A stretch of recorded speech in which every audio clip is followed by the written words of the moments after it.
Hello and welcome. Today, we're going to tackle a really crucial topic for every single district development committee, and that's financial acquittals. So let's dive right into 5 practical steps that are going to make your reporting process so much smoother, way more accurate, and, a real sign of strong governance. Okay, let me start by asking you a direct question. If the deadline for your next acquittal was tomorrow, right now, would your committee feel confident, prepared, or would there be a bit of a panic? Well, this whole explainer is designed to help you answer yes to that question every single time. You know, the District Development Program is just a fantastic initiative. It channels funds directly to communities to get local projects off the ground and drive real growth. It really is all about empowering districts to build a better future for themselves.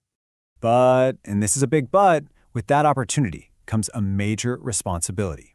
The entire system is built on trust, and that trust is really shown through timely and accurate financial reporting. This accountability piece, it's what keeps the whole program running smoothly for everyone. So, what happens when things go a little sideways? Let's look at the most common pitfall out there, reporting delays. It's a challenge that, honestly, many committees face, and it's so important to understand why it happens and what the real consequences are. And this quote right here, it gets right to the heart of the issue. Delays are almost never about a lack of commitment or bad intentions. No way. More often than not, the problem lies with the systems that are in place. And you know what? That's actually great news, because systems are something we can actively fix and improve. And fixing those systems is absolutely critical. I mean, the stakes are high. Delayed or inaccurate acquittals, they can slow down or even halt future funding. They can lead to much more intense scrutiny from oversight bodies, and maybe most importantly, they can start to erode the public's confidence in the committee's leadership. So how do we build a system that prevents all these issues? Well, it all comes down to 5 clear, actionable steps. And look, this isn't about working harder at the last minute, it's about working smarter all year long. And here they are. First, monthly record keeping. Second, organized documentation. Third, monthly bank reconciliations. Fourth, a pre-submission internal review. And fifth, clear role assignments. Seriously, think of this as your roadmap to stress-free, accurate reporting. Let's break each one of these down. First up, consistent discipline. I mean, waiting until the deadline to try and piece together a whole year's worth of transactions, that's just a recipe for disaster, for errors and stress. The key is to make financial recording a monthly habit, not some annual headache. So, every single month, you should be logging every single transaction.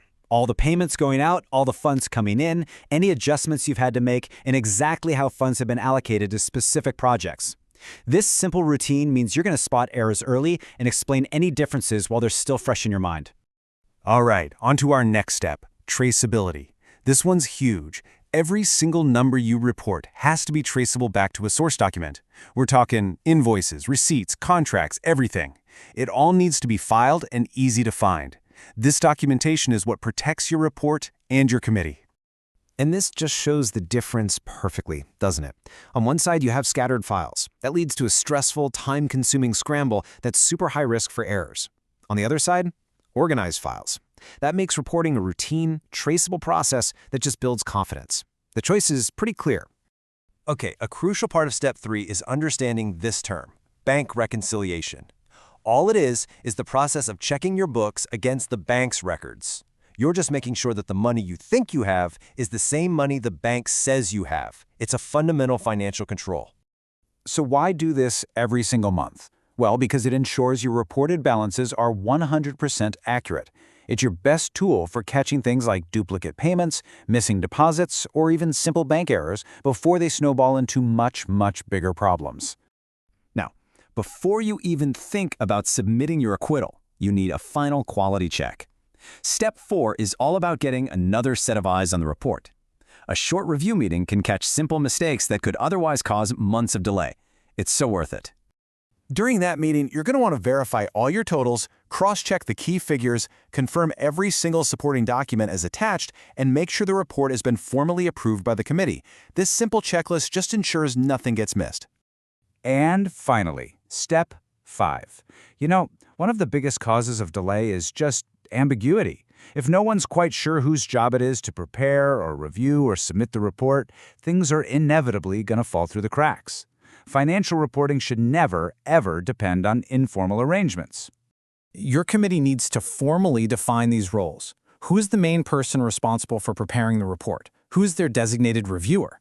Who gives that final stamp of approval? And who's in charge of keeping an eye on the deadlines? When responsibility is crystal clear, accountability gets so much stronger. So, we've covered the how, but let's connect all this back to the why. These practical steps, they aren't just about paperwork, they're about the huge payoff that comes from good governance and building trust with your community.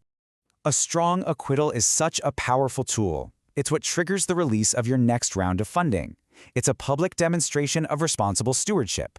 It protects committee leaders from unnecessary suspicion, and ultimately, it strengthens the community's confidence in the work that you're doing. This quote really just says it all, doesn't it? At the end of the day, the quality of your financial reporting is a direct reflection of the quality of your governance. They really are one and the same. Now, to help you put all of this into practice, we've got one final, really actionable tool for you.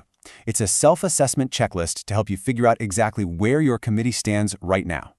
The checklist ends with this summary page. It's designed to help your committee have a really structured conversation.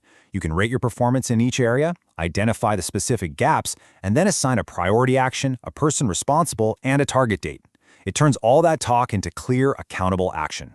And that brings us right back to our first question. But now it's a call to action. Take this back to your committee. Ask yourselves honestly, if that reporting was due tomorrow, would you feel confident? If the answer is no or even maybe, what is the one improvement you can commit to making this month? Thank you for watching.